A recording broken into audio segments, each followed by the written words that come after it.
Okay, this is a fundamental stand-up grappling movement. It's the sprawl. It's defensive technique against someone that's going for a takedown against you, usually used against a double leg or a single leg takedown. I'm going to show a full sprawl here as opposed to, there are different variations.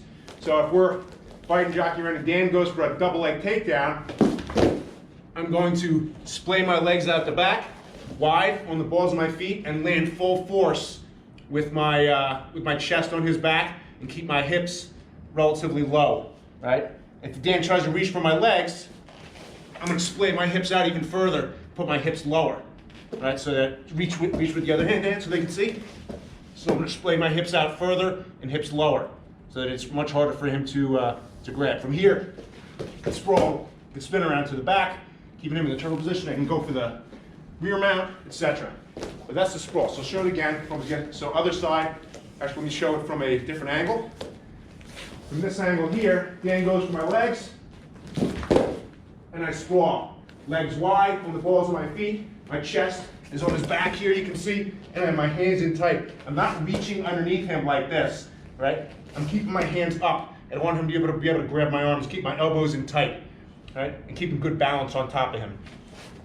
All right, so if Dan gets out of the way, what you're going to notice is I want my feet to shoot back and my head to land basically right over him. All right, so it's not, you don't want to go down first and then put your arms back, your feet back. What you want to do is basically as he's coming in, shoot your feet back so your head lands basically where your feet were when you started.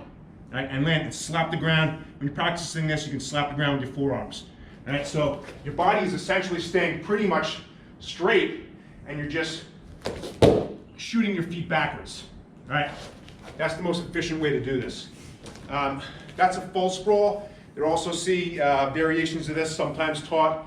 You can do a half sprawl, where it's more for if you're sprawling on a hard floor, that kind of thing. When you're practicing, you start here and hands hit the ground first, and it's more like doing a burpee, right? With your legs wide. Stand back up. Right? I call that a half sprawl or a sprawl thrust. But that is the sprawl. You use that quite a bit. If you found this video useful and you want to see more, please subscribe and hit the notification bell. We upload videos at least once a week. Thanks for watching.